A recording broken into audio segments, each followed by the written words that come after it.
Good evening.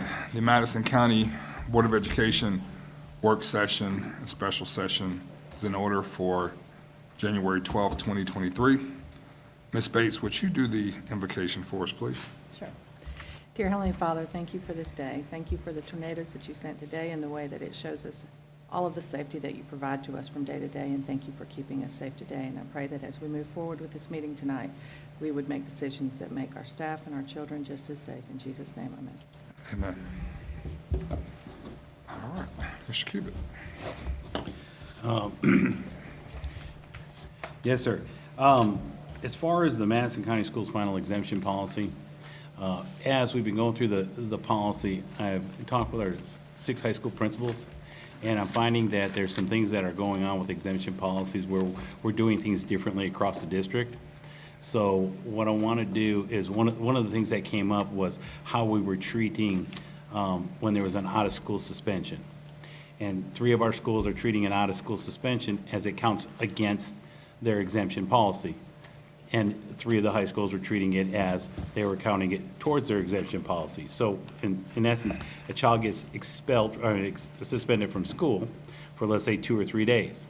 Well, those 3 days has now slid them down to, that's 3 absences in some schools, and in other schools, because they weren't, it wasn't the fault of the child in the sense that they didn't, the absent was deemed by the school, they said it didn't count against them exemption policy.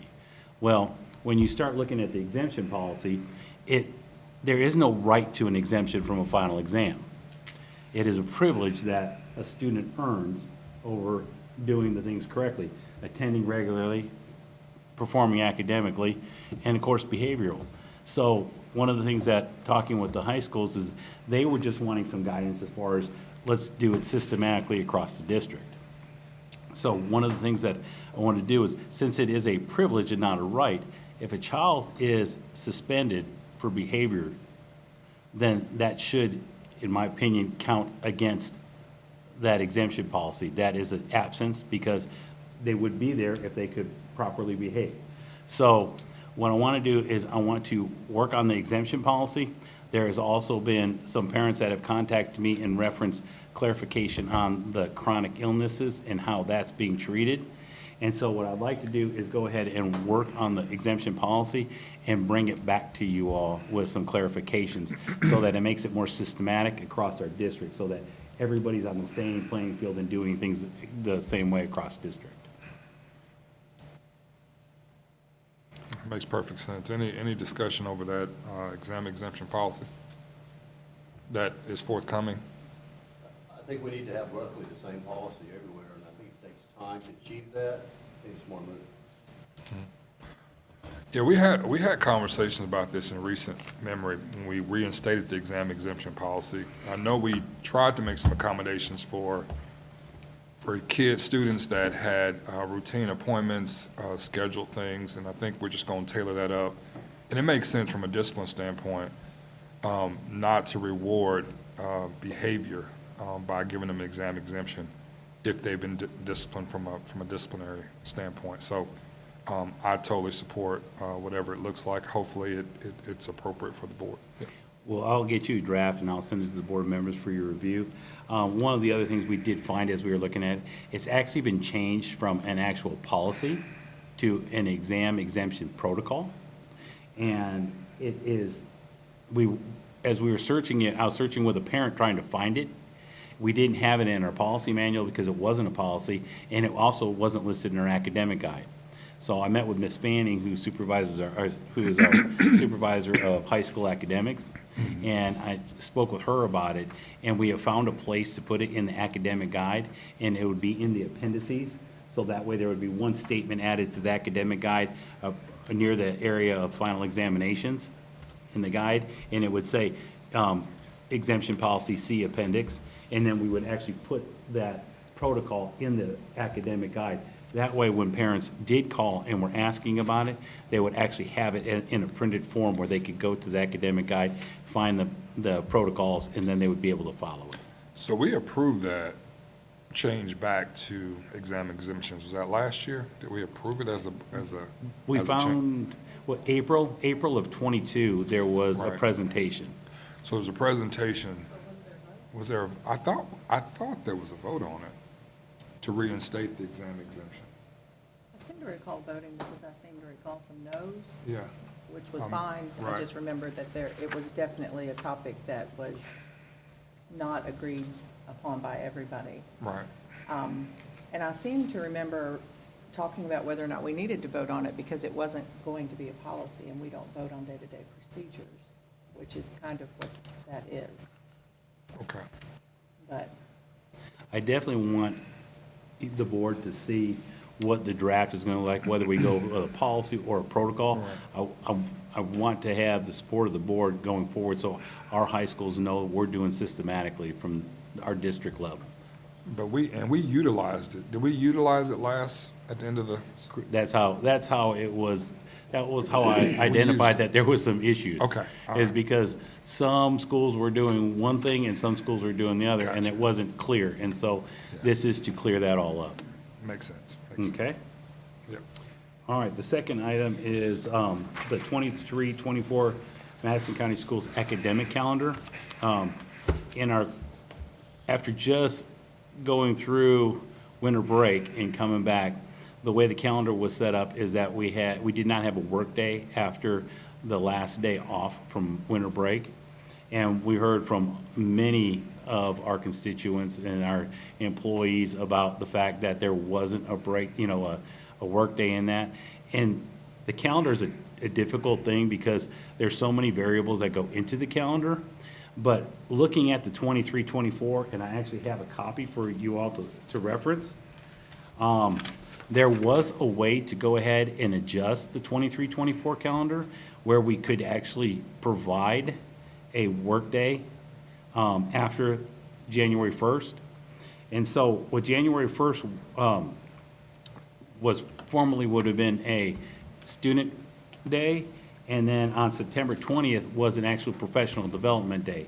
So if we make September 20th a e-learning day, which is now an academic day for students, we can take January 2nd and we can make that into a professional day, work day for teachers, which provides this. The other thing that came out of that was because of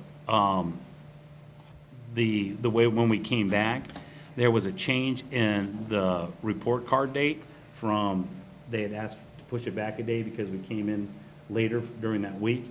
And so if you'll notice down here on progress reports and report cards, if you look at grading period number 2, the report card date, I went ahead and put a revision in there, so that would be January 4th instead of January 3rd. That would give them an instructional day before the report cards come on.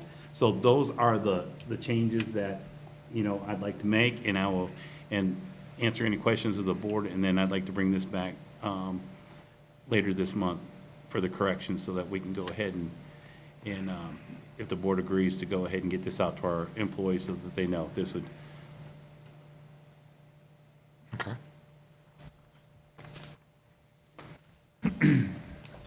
Any conversation about the calendar? Any discussion? Okay. And on a side note, sir, this was sent to the Madison County support employees and the Madison County education employees, the calendar with the revisions, as well as the org chart, which is coming up later. And I want you to know that they have had a chance to vet this. And they feel pretty good about it? I answered all their questions, and Okay. I heard positive from, I heard agreement and positivity from one side and agreement on the other. Okay. Thank you. The next issue is middle school athletic funding. We received a large monetary gift from now Congressman Strong for one of our schools for athletic facilities, and it was for a middle school. And it's for a large capital purchase, and the tentative first bid was large, a lot larger than the donation, and it kind of generated some discussion about middle school funding for athletics. they don't have the kind of gates that a high school would have. You know, a lot of their sports don't generate the revenue that they do. And so, you know, we've had other schools reach out as far as needs that they have. And so this was kind of just to get the ball rolling and have an open discussion a little bit about how we're handling middle school sports and fundings. They do get TVA funds. They have a small pot of money that they have to split between all the schools. And I think it generates about $6,000-7,000 per school. Is that correct? It depends on, like, Monrovia Middle would have more like 11,000, Okay, and then some schools 5. okay, But it depends on ADM. The loss, it's 50,000 total for middle schools. And it's split among it's schools that have 7th and 8th grade. And that's what the ADM is calculated, 7th and 8th grade span. So it varies. It varies. Your smaller middle schools, they won't get as much. So 7, 8 is a good average, but the larger ones will receive more like 11,000. okay. And so it's relatively a small pool from TVA money that they receive annually that they have to share. Okay, so there's that piece. The other thing is, we have A&T money that we get, and we usually try to set, when we get a pool there, we try to set some money aside to give the middle schools to help out also as well. And I believe this past year, we gave them $25,000 apiece. So that's pretty much the money they have to work with, plus whatever their revenues are. And of course, when you're talking about their revenues, they have to, you know, recondition football, they gotta pay officials, they got all those other expenses that the high schools have, you know, on a limited budget. So the intent of this was just to kind of open the discussion a little bit about middle school athletics and how things are funded. Is that, when you say that it gets split between 7th, you count the ADM, so in a school like Central, you just count the 7th and 8th grade? Yes, ma'am. Okay. I don't know if you guys can hear me because of the feedback. One of the things I think about the middle school athletics, and I started looking at how our system has developed, it's been done in a hodgepodge way. We've never had a consistency as far as doing things. And, you know, my middle school, Monrovia Middle School, we don't have lights on any fields. Now, I'm not blaming anybody, I'm not upsetting about anybody, but we could go to Sparkman Middle School. It was at one time Sparkman High School. They have lights on 3 fields. They have not had lights on their softball field in the last 27 years, 25 years. You know, and they've been through 3 principals, and I've had an including principal here, will tell you that you just can't generate the money to put the lights on. And the way I think that we should take a look at this, and I can go, you know, through school after school after school, I think what we should do is take a look at what do we want a 7-8 sports program to have available. And if one school has it, well, let's check it off. If this doesn't have it, let's see if we can come up with a plan to provide it.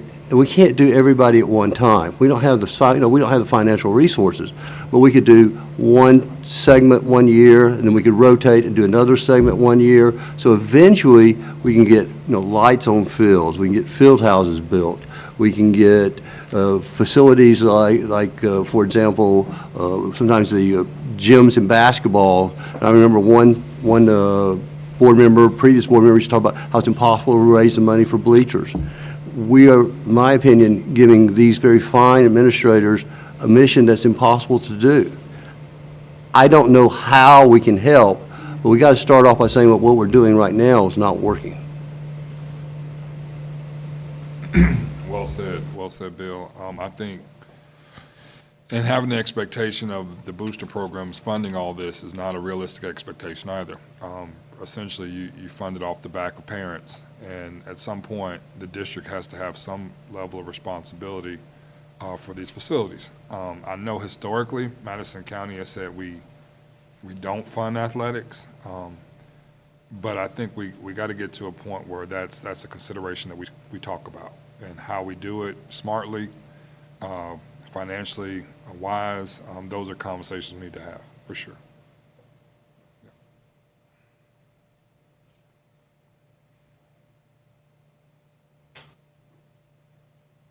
Any more discussion about middle school athletic funding? I need a field house at Meridianville Middle School. That's been something that we've talked about for several years now. I remember Dr. Minsky, and others. Kerry Wilkerson at one time went out there and looked at it. And just the financial cost, the burden on the district was just, on the school was just too much. Just couldn't do it. And so we chose not to do it. And right now, the school has a classroom they're using for football equipment and everything. They have ventilation, trying to get the smell out of there.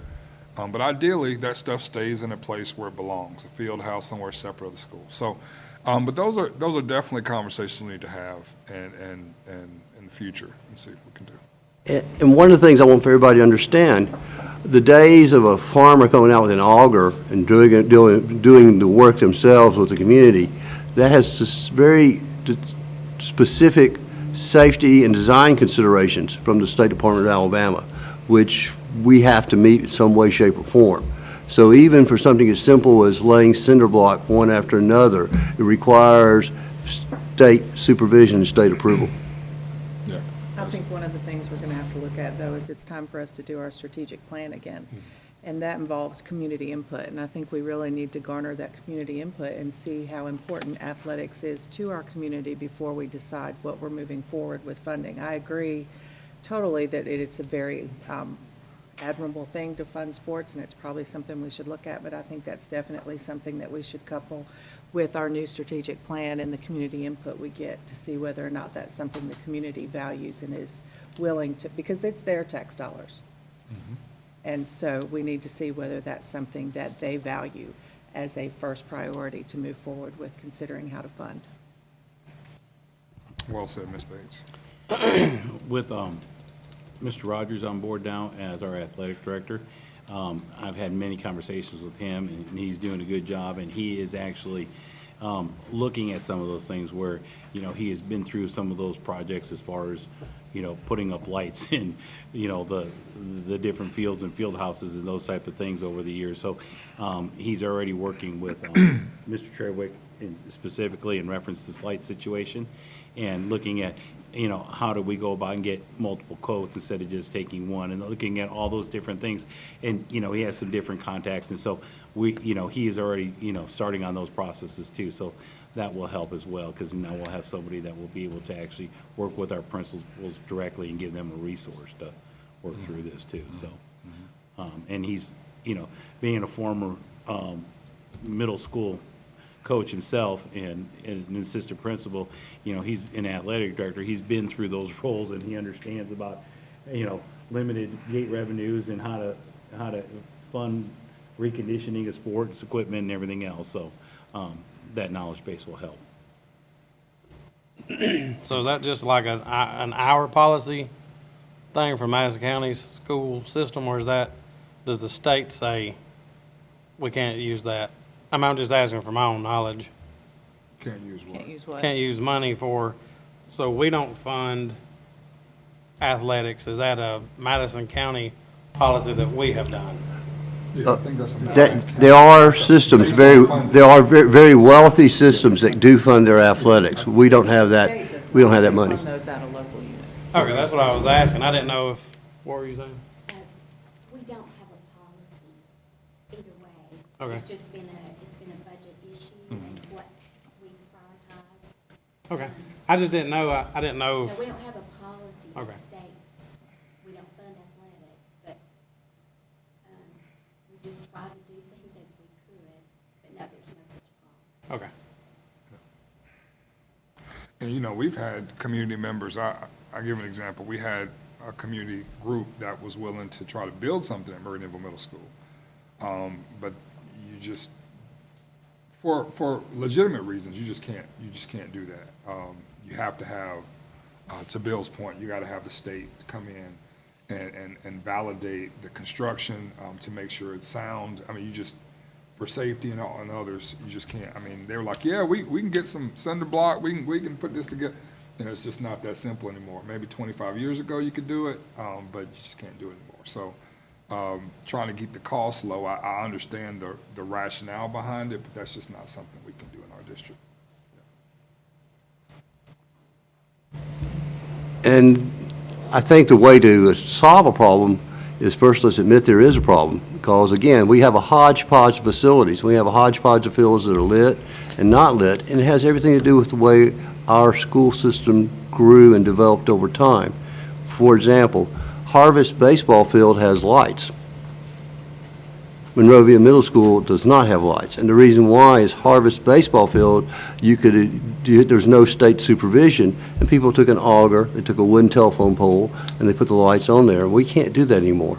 The cost is too prohibitive and the restrictions are too hard. Well, the oversight with, doing something with our community members and our parents and going out there and putting some hard labor in, there's oversight by the state and local governments and building codes and different things that we all have to align to now. So that's pretty much changed that community, the old, pole barn raising type mentality. So, yeah. And understandably so, and, it just slows, it just, for life safety and other reasons, I understand it. It can get in the way, but, it's understandable for sure.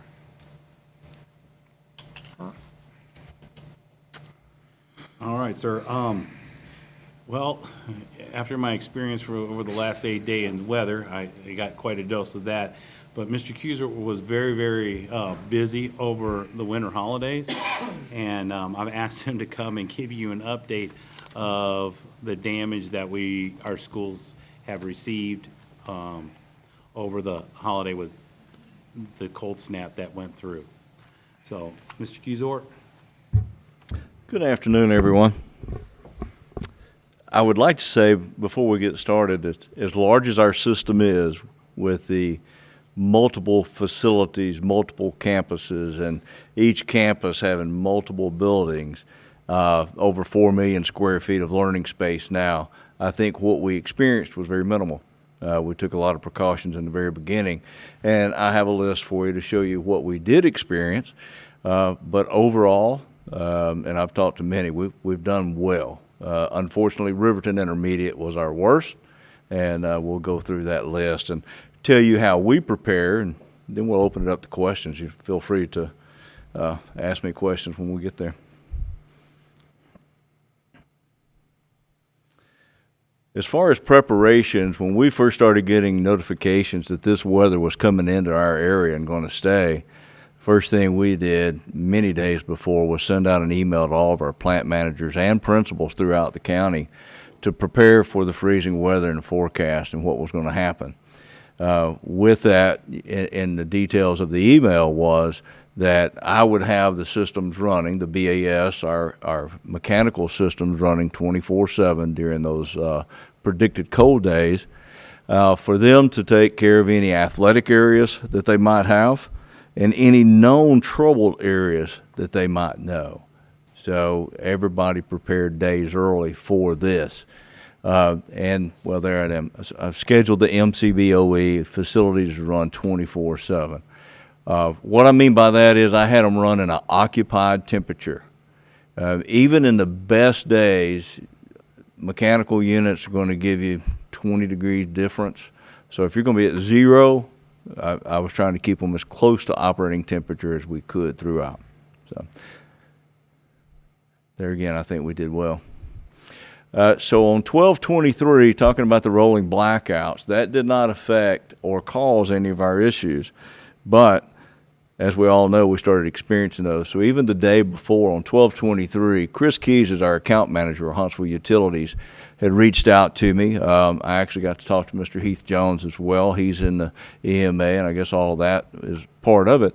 And then with our current Congressman, Mr. Dale Strong, about what can we do. They could see that we were using energy at our schools, and could we limit that some to help so we didn't have to start rolling blackouts. They were going to start that day, but I went over and we went ahead and put everything on a holiday schedule that will let the temperatures drop in our schools down into the low 50s. We're still safe, but with the temperatures being what they were, I didn't want to leave it that way long. So we went and everybody agreed we would go from 5 p.m. to 10 p.m. on a holiday schedule. And that seemed to help, but I know the next morning I got a call around 5 or 5:30, hey, thank you for all that effort. We've got to do it anyway. and here come the blackouts. So we did, as a system, we tried to help the community by limiting our power usage so that we wouldn't have to experience it throughout. But as cold as it was, we still had to, Huntsville Utilities still had to do that. If you can see that, that's the date and the temperatures. As you can tell, on the 22nd at 9 p.m., 47 degrees, and just 3 hours later it's 21. All the red is below freezing. So 5.5 days, basically 132 hours, not exact, but we were below freezing. In North Alabama, we're not built for that kind of temperature. We're just, that's cold, guys. That's cold.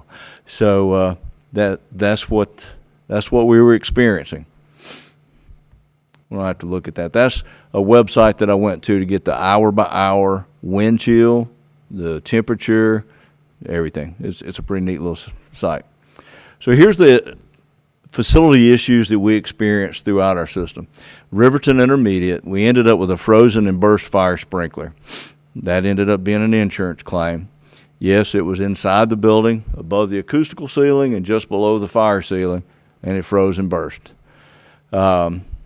Because it froze and burst, with the water flow, the riser, the fire alarm that says, hey, I've got water flowing, I've got a fire alarm goes off, fire people show up, and that's a good thing, because they get there and we know we have a problem, we can start trying to get the water shut off. So that estimate right now is $150,000 of the damages there. The team, we went out, that was Christmas Day, by the way.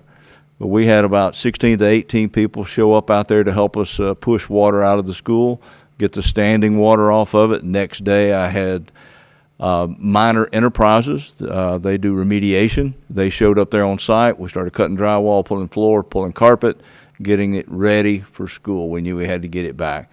We didn't miss anything with school. It's not the prettiest. We don't have some carpet. We don't have some flooring. In some places we don't have some drywall. But at the same time, we were ready for school, and everything is cleaned up as best as it could be. Buckhorn High School, and this is where we found many problems. I say many, quite a few. Cooling towers. Each cooling tower has a water makeup. With that water makeup, it could be a 3/4, it could be 2-inch copper, it could be PVC, but they'll have heat tape around them and insulated to keep them warm so they don't freeze. So there's a couple of things that could go wrong. Heat tape go bad. What we found at Sparkman, when I get down to it actually tripped a breaker. It was pulling 24 amps, 24. It was on a 20 amp breaker, tripped the breaker, froze, burst the pipe. So, but most of what we had was exterior issues. So at Buckhorn High School, cooling tower water makeup. We got that, that's been repaired, no problem. In the athletic areas at Buckhorn, we found softball, baseball, and we actually found a leak over in the field house above ceiling. We've gotten, I don't think we have the softball yet. It was in the block wall. I don't know that we have that one repaired yet. New Hope High School, we had a sprinkler head in the ag shop. There again, it set off the fire alarm, so we were able to get over there. Luckily, that was an ag shop, concrete floor. It slopes away, slopes toward the door. It was easy cleanup. That's been repaired. Sparkman High School, there's the cooling tower I was just mentioning. That was under warranty. J.K. Johnson was out there the day after it was identified. They repaired the water. And then January the 3rd, they had their electrician come out. They ran a dedicated circuit to those heat strip tapes so that we wouldn't trip them again at the 24 amps. So there's two now, two 20 amp, and they only pull in 12 amps apiece, so we're safe there now. The same contractor had installed the fluid cooler at Madison County High School. Knowing we had a problem here, they went ahead and said, hey, let me go check Madison County High School, and found a couple of issues out there that we had not identified yet. That's repaired as well. Sparkman Middle, that is dedicated out in the athletic area, in the baseball and the softball concession stand area and the block walls. I think we will be there either tomorrow or Monday. And I've talked to the baseball coach there. He knows that as well. Probably our other one is New Market School kindergarten area. we had some abandoned water lines that were still above the ceiling and pressurized. So they froze and burst. Got water in 4 classrooms. We got that up. We actually had it happen on 2, then it happened on 2 more a couple days later. A little bit of loss there, but we had dehumidifiers, fans there, so they didn't miss any school. Everything's good. It's minimal loss. Monrovia Elementary, the rec league house back behind. I was driving through there looking around, and water running out of the end of that house. A water line going up to the faucet had froze, burst, fell off of the faucet, was laying there spraying in the floor. We caught that. Minimal damage there as well. Madison Crossroads cooling tower. That one there, it was caught because it's on one of these new water meters. It's electric. They can read it over here at Madison County Water. They called me and said, "You've got a high water usage at this school." So we hit it out. We found it. So a safety check. But anyway, it was in the cooling tower as well. Madison County High School, I've already mentioned. Meridianville Middle School, very minimal. A hose bib on the north end of the building. It was a retrofit, probably installed at one time for the greenhouse out there. It was leaking, so it's been repaired. Hazel Green High School, athletics at the field house at the end of the football field. We would have probably been good there, but the building ran out of LP gas and the heat failed, so no heat. We had a problem. In the block walls, in the showers, it's been repaired. That area's got a lot of showers. We've talked to the principal there and the coaches, and they still have enough showers. We've put them back together, but they'll probably use that area for storage for now. Hazel Green Elementary, cooling tower, makeup water supply. S9, cooling tower, drain line. Continues to be the same thing. New Hope High School, athletic field house water line above the ceiling. Reoccurred this morning. I don't know if you are aware of that. Yeah. So go back to some of the conversation earlier about how we used to would do work. Hammer resistors. Typically, they're in your plumbing. They'd be underneath your sink. For some reason, there's 4 of them above ceiling over there. 2 of them fell when we were out there the first time. That's on here, and we got that repaired. Apparently, 2 more fell this morning, so we've got some drywall ceilings out there to repair. But I think there again, that sounds like a lot. I think we did very well. Most of this is outside, and it's very minimal damage, and we didn't lose any school days. So I think overall the team did great. I really think so. While I'm here, I wanted to give a special thanks to this group of people here, because Christmas Day, I'm having to call people up and say, "Hey, what you doing?" I'm opening gifts. Well, I've got water everywhere. And more, I don't know that I had anybody turn me down. I remember one saying, "Give me 45 minutes, we're almost finished, I'll be there." One stopped by because they saw all the vehicles out front, said, "What are y'all doing? Why didn't you call me?" But this group right here, along with Dr. Minsky, Jeff Malone, April McCutcheon, those are custodians, they're plant managers, they're supervisors. They rolled up and got in it and really helped. Everybody had a great attitude, and I want to say thank you, and I hope if they're watching, listening, I want them to know they're very much appreciated, because we could not have done it without them. If you run into them in the schools, please let them know we appreciate their dedication to the system. Here's you a couple of pretty pictures to look at. That's Riverton Intermediate School, and the picture on the left is the lake that's in the media center. We thought about starting a swim team. This was the hall. This was primarily where it started there in the hall, but that's where we're starting to tear out all the flooring, insulation, everything we can tear out that's wet so we can get everything dry. That's Newmarket and one of the kindergarten classes. And this is what we saw most of the areas: Sparkman High School cooling tower, the Madison Crossroads cooling tower, and even the S9 cooling tower with the water makeup supplies there. So there again, if that leaks, it gets on the ground, so it's not a big deal. That's the end of my presentation, but to give you guys an update of, how our facilities handle our situations, how we try to prepare, and about the team that will go out when we do have a failure and how they help us put everything back together. Is there any questions, any that anybody's had, or something that I don't know about? I have a question, but it's, thank you for what all you did. Oh, okay. Appreciate it. Yes, sir. Appreciate everybody's name that was on there. This is not pertaining to this, so do you want me to ask you now, are you gonna be here for the whole board meeting, or? I It's can about be. Signs, you know how we have our flashing signs in the school zones? Yes, sir. I was gonna ask you, there's some of the roads that the people come up on, that, like, I'll give you an example, just Moontown Road to Ryland Pike. You know, we have the flashing signs on Moontown Road headed towards Ryland Pike, and then two on Ryland Pike going into the school. Correct.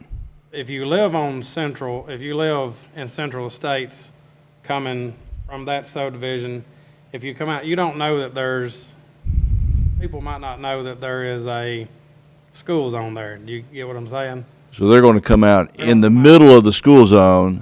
Faster than 25, and that was brought to my attention. Okay. And there was another one today at Winchester Road and Bell Factory. So I thought maybe Okay. check with the commission, because they do signs. Mm-hmm. Some of those folks checked with the commission, they said it's on the school system. Yeah. So is that, I mean, we don't. They would put that back on me. You know, Can we just I get see this. what it says? I see this one every morning. I should be able to describe it pretty well to you, but I can't. It's right in front of my subdivision. I pull out, just as you're describing, into Sparkman High School. Right, We have a sign there, and it's on our same timer that you are pulling into a school zone. Yes. And it's flashing. So we could look at something like that, especially if we can do it solar power and get it on a timer. either of that, or we could just have a sign that says school zone, just because there's people that still are coming up on 25-mile-an-hour traffic, running 45 and 50, and however fast you want to go on Winchester Road.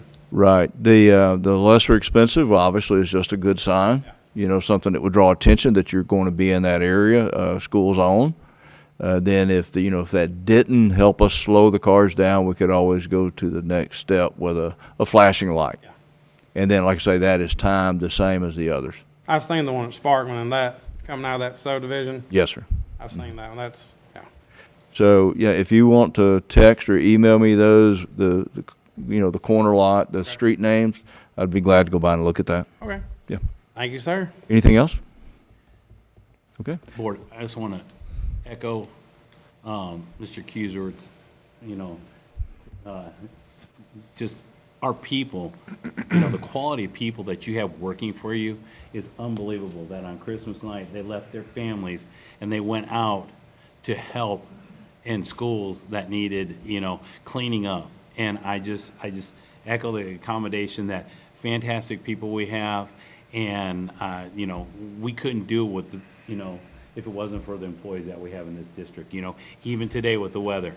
They got all the kids in the secured areas, they got them safe, they got them quiet, they got them prepared, they took care of business, and it was all professionally done, it was all in caring, and they took care of the kids of this district. And I just want to echo how proud I am of the employees of the Madison County School System and appreciative of what they did in that group especially. And so, I just wanted y'all to know that you got great people working for you. To your point, what happened today in the schools is what used to happen back 20-something years ago when kids were in the hallways with books over their heads. But I got a lot of feedback from my schools today that there was teachers, because some of those kids have never had to experience that. And they were teachers that were reading stories to these kids, trying to keep them comfortable. So, I mean, that just goes along with what you were saying. But I did get to talk to you on Christmas Day, and I told you Merry Christmas. So, I was like, hey, Merry Christmas. We got a pipe busted at New Hope. Yeah. Yeah. But I mean, I appreciate you being accessible. I mean, that's because we needed something done right then. Yep. Absolutely. And well done. Well done. Okay. That is the end of our work session. Is there anything else before we go into our special session? No, sir, not for me. Okay. Hit this again. All right. Madison County Special Session for January 12th, 2023 is in session. Mr. Cubic, I recommend approval of the agenda dated January 12th, 2023. Motion. Second. I have a motion and a second for the recommendation for approval of the agenda dated January 12th, 2023. Any discussion? All those in favor? Aye. Aye. I recommend approval of the minutes dated November 10th, 2022, November 22nd, 2022, and December 15th, 2022, as submitted. Motion. There you go. I have a motion and a second for the recommendation for approval of minutes dated November 10th, 2022, November 22nd, 2022, and December 15th, 2022. Any discussion? All those in favor? Aye. Aye. Aye. I recommend approval of the MOU with the University of Alabama Huntsville for English as a second language as submitted. Motion. Second. A motion and a second for the recommendation for approval of the MOU with UH for English as a second language as submitted. Any discussion? All those in favor? Aye. Aye. Aye. I recommend approval of the restructuring of the Madison County Schools organizational chart and the revised job descriptions as submitted. Motion. Second. Motion and a second for the recommendation for approval of restructuring of the MCSS organizational chart and the revised job descriptions as attached. Any discussion? Mr. Superintendent, you also need to add the language that it's an amendment to policy, is it 2.7.3? Isn't that the org chart policy? Correct. So when the organizational chart is a part of your policy manual, so would you be willing to amend your recommendation to add that? Yes, ma'am. Are you agreeable, Mr. Jones? Yes. Mr. Burke? Okay. I recommend approval of the restructuring of the MCS organizational chart, which is amending policy 2.7.3 and the attached job descriptions as submitted. Motion. We have a motion and a second Second. for the recommendation for approval of restructuring of the organizational chart and policy 2.7.3 and the revised job descriptions. Any discussion? Can you want to give a quick recap on that? Just Yes, sir. 30-second recap? Sure. The superintendent's cabinet will consist of the chief financial officer, the chief of staff, and the chief operations officer. And you will have the assistant superintendent for instruction, the assistant superintendent for student support services, and the assistant superintendent for system services. So only thing is gonna be a new job will be created for the chief of staff. Everything else is kind of the same, just changing titles. The actual, there's some changing titles, correct, sir, but the assistant superintendent for student support services is new, and the chief of staff is new in the sense that they're replacing, we're not replacing the personnel director, so one of those positions is replacing the other, and the other position is new, and it is as far as the structure of the district, yes, sir. So those two new positions will be appointed, or they have to apply for the job, or? Yes, sir, they will have to apply. These jobs will be posted. They'll run for 14 days per state law. Then we will vet the applicant pool, select the best candidates, go through an interview process, select the best candidates, and then make a recommendation. So does every candidate get an interview? No, sir, it will be based on the qualifications of the job description. Okay. In a best-case scenario, when do you think you'd like to have all the positions filled that you're looking? I'd like to have them completed by the month of, the regular session in February. I don't foresee anything being able to be done prior to the work session in February. We need to make sure we have enough time to completely vet and do this correctly and make sure that it's transparent and so that we have a clean recommendation.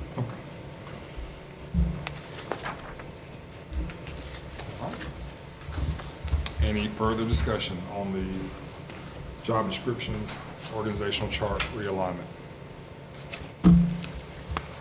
All those in favor? Aye. Aye.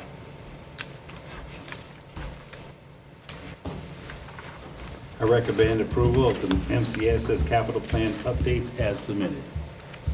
Motion. Second. Got a motion and a second for the recommendation for approval of the Madison County School System capital plan updates as submitted. Any discussion? Shakib, if you want to recap, I mean, I can, but do you want to give a? Be happy to, sir. So on our original plan, we were looking at building a wing at Harvest Elementary and at Lynn Fanning Elementary School, utilizing portables in order to get those wings established and then built. As we looked into these, the cost associated with this, the cost was getting greater and greater. And as we looked at revenue, and we looked at some of those things, we were able to determine that a better use of the taxpayers' money would be to, instead of putting a wing on Harvest and of putting a wing on Lynn Fanning Elementary School, to actually utilize the land that we already own, which is on McKee, and to put an elementary school on McKee Road School. That would alleviate a lot of the problems in the northern side of the Sparkman High School zone.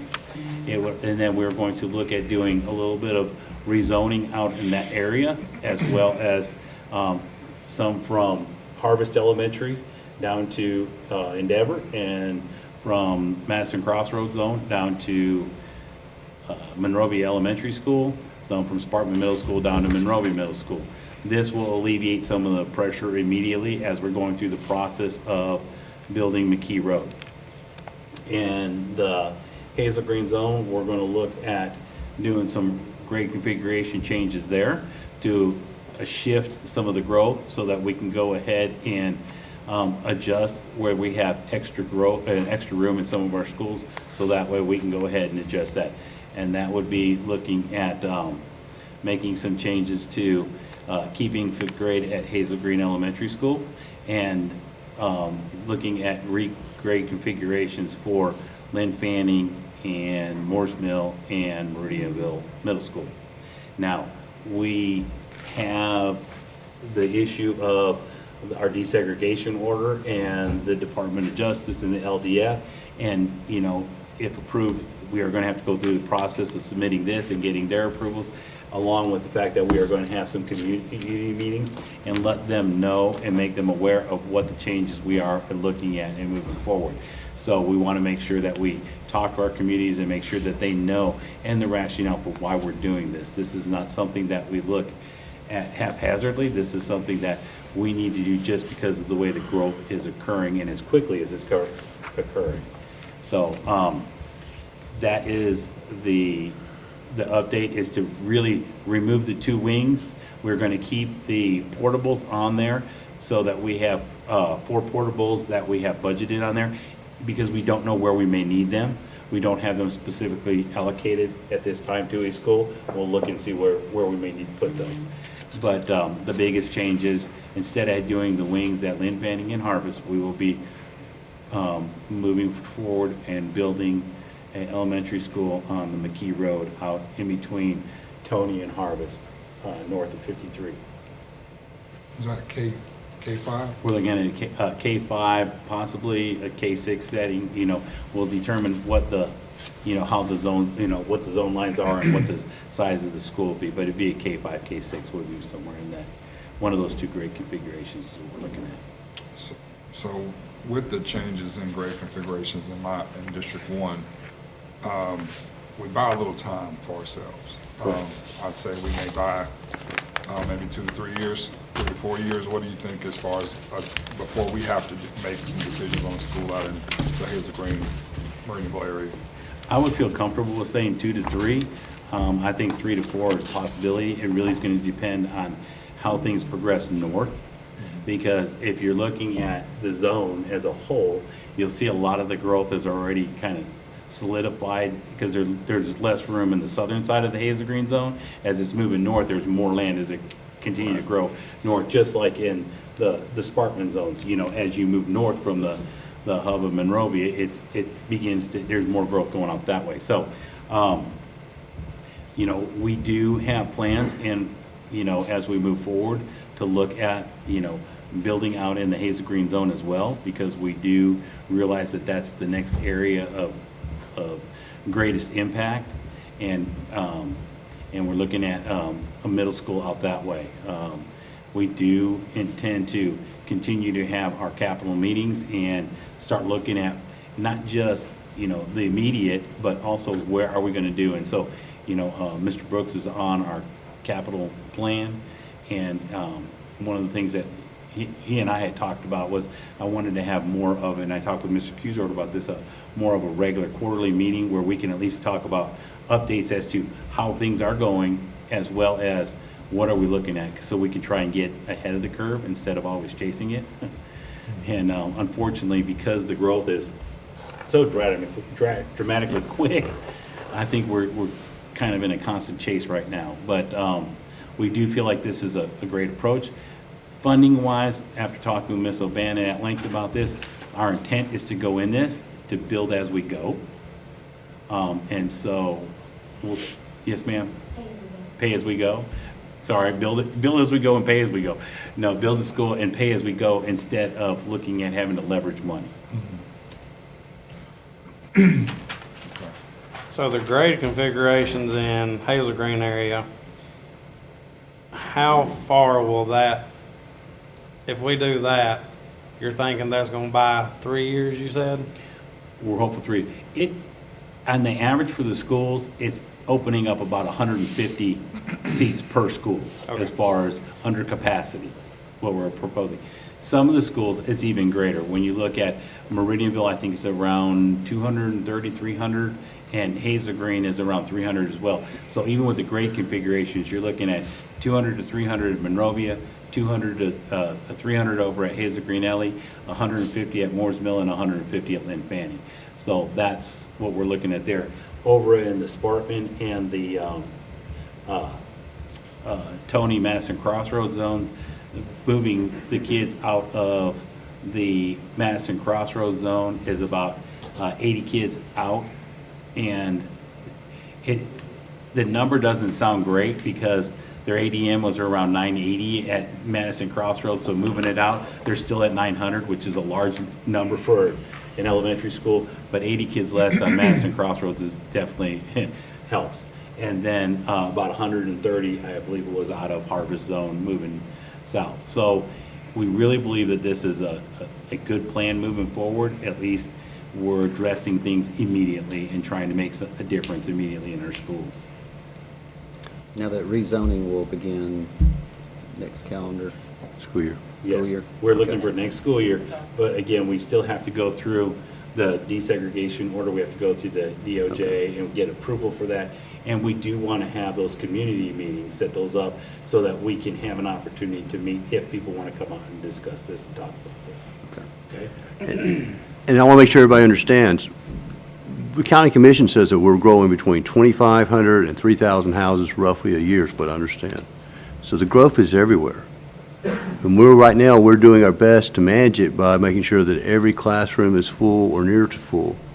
You know, for example, District 5 has Cliff Farms coming to it. It's only 2,300 families. And we're not alone. Hazel Green's growing, Buckhorn's growing, New Hope's growing, our friends up in District 4 are growing. This growth is going to be continuous for forever until we eventually look like Atlanta.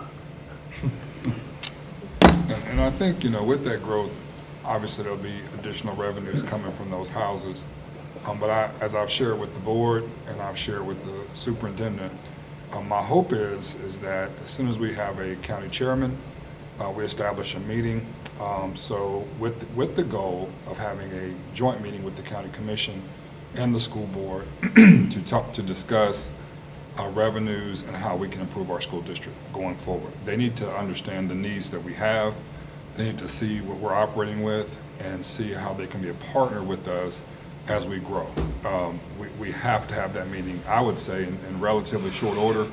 As soon as we have a chairman, I told Mr. Kubik I would like for us to have a sit down and discuss that eventual meeting with the entire county commission. So they have data, they see the houses, they see what they have approved across the district. We have our financial data that Ms. O'Bannon is very wise in our finances. We can articulate the need that we have in our district. And I think if they hear that, they may be willing to be a partner with us in this and work with us and manage this growth. So that's my desire, sooner rather than later. I would say the first half of this year, I'd like to see that meeting take place. So you're talking about it'd have to be an open meeting. Correct. So would we have like a remote location, like we go to them, they come to us, or? That has to be determined. We did this before with the Monrovia High School. What was that, back in 2017, 2016 timeframe, Ms. Bates? We had a joint meeting with the county commission. You had that at the Chamber of Commerce. Yeah, we had a Chamber of Commerce. We can determine, where we're gonna have that meeting, but it could be here, it could be at the county commission's office. It could be a neutral, I guess, a location that we both go to, so. But I do believe the county commission sees that we are, which we are. I just think some of it is maybe a lack of awareness. If they see what we're doing with our finances, that we're doing well, and we're managing it properly, and we're putting schools where they should be built at this time, and we need help, I think the county commission would be willing to consider what can they do to be a part of that solution. So that's my hope and that's my desire. I think it's possible. The other couple pieces on the capital plan, just so you're aware, one of them is for automation and upgrade of the control systems that we need to have. But the other one, which goes into the Hazel Green area, is Meridianville Middle School has a very, very tight entry point and exit point going into that school, which is right next to the church.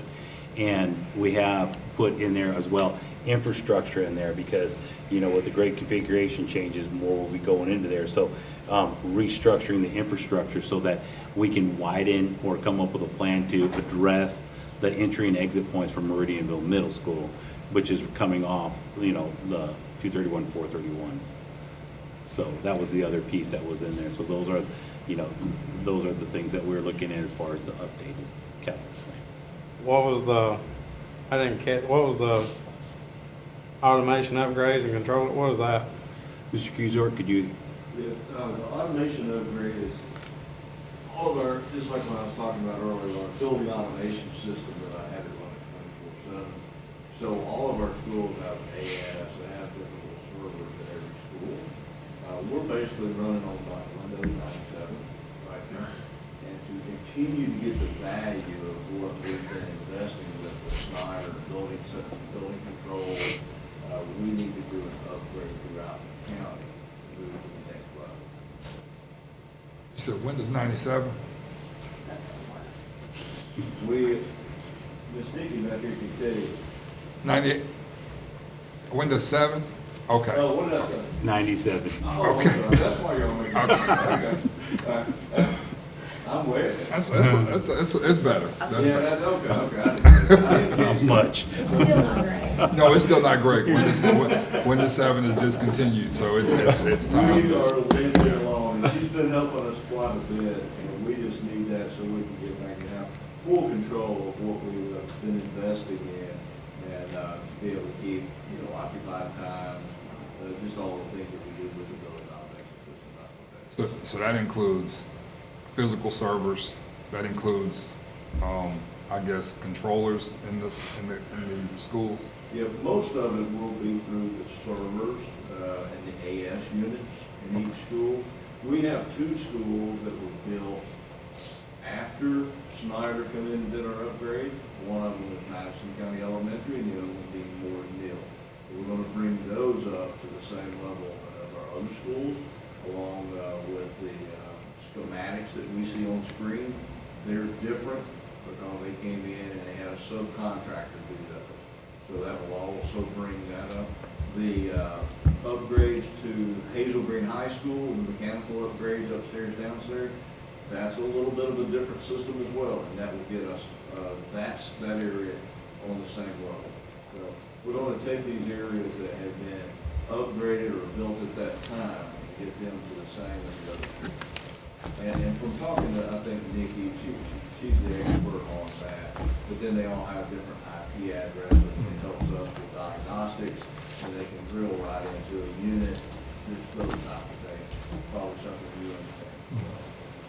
Kind of how my wheelhouse right there. You did good, you did good. Yeah, besides the Windows 9 stuff. Just for clarification, the rezoning, is that going to alleviate the need for learning cottages at Harvest Elementary and Madison Crossroad? We believe, after talking with Mr. Gunnels, that Harvest Elementary was gonna be good, because they have one on there that they can still utilize. One of those that we were talking about, you know, the 4 that we talked about still having in our back pocket, because we Right. don't know where, we're probably gonna have to look at putting one of those on Madison Crossroads. Like I Okay. said, even pulling 80 kids out, you're still at a 900-plus school. Right. And so, So I know one of the concerns Mr. Gunnels expressed to me was one of his learning cottages, the roof repair just doesn't fix every time it rains Harvest, at Harvest Elementary. that is But it's a correct. very old It is, cottage.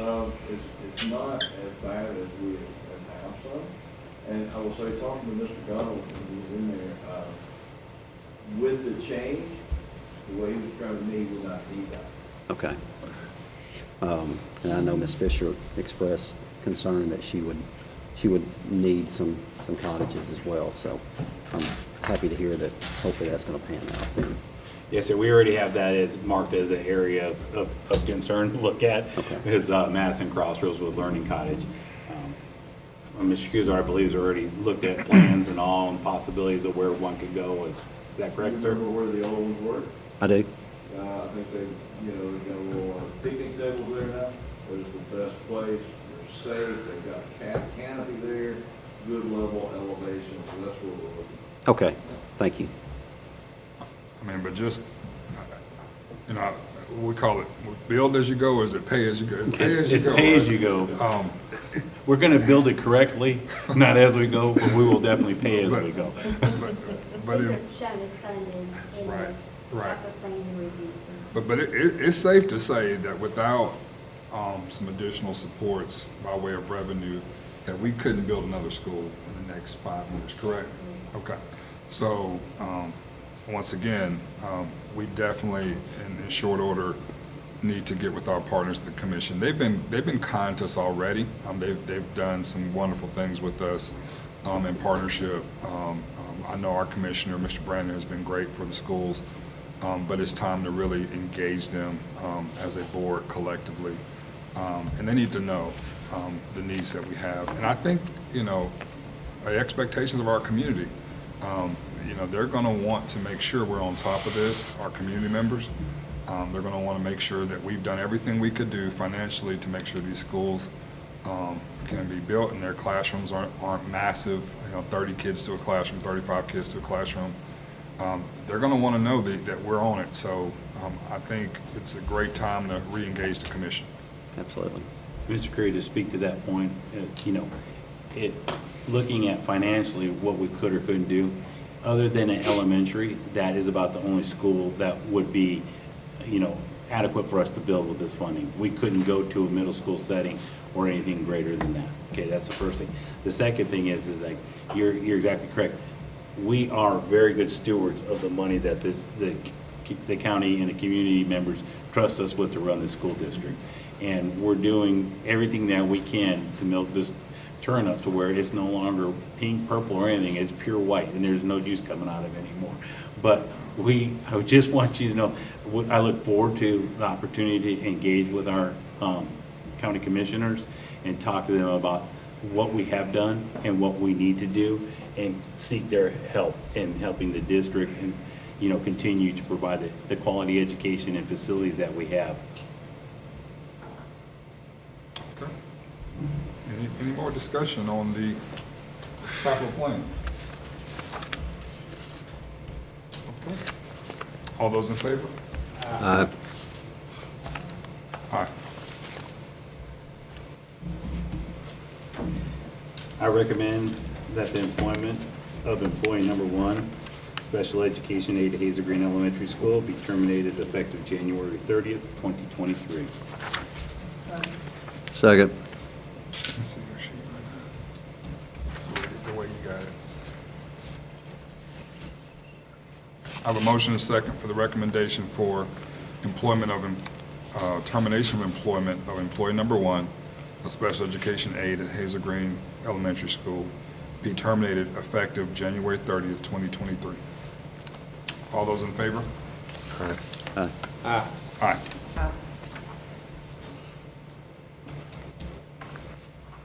I recommend approval of the bid renewal as submitted. Motion. Second. A motion and a second of the approval of the bid renewal as submitted. Any discussion? All those in favor? Aye. Aye. I recommend approval of the contracts for services as submitted. Motion. Second. A motion and a second for the recommendation for approval of contract for services as submitted. Any discussion? All those in favor? Aye. Aye. I recommend approval of the personnel items as submitted. Motion. Second. I have a motion and a second. The recommendation for approval of personal items as submitted. Any discussion? All those in favor? Aye. Aye. I recommend approval of the supplemental contracts and the discontinued contracts as submitted. Motion. Second. I have a motion and a second for the recommendation for approval of supplemental contracts and discontinuance of contracts as submitted. Any discussion? All those in favor? Aye. Aye. Aye. All right. That concludes our special session. Is there any, before we go into our call for motion to go into executive session for a legal matter, is there anything for the good of the board that the board would like to discuss?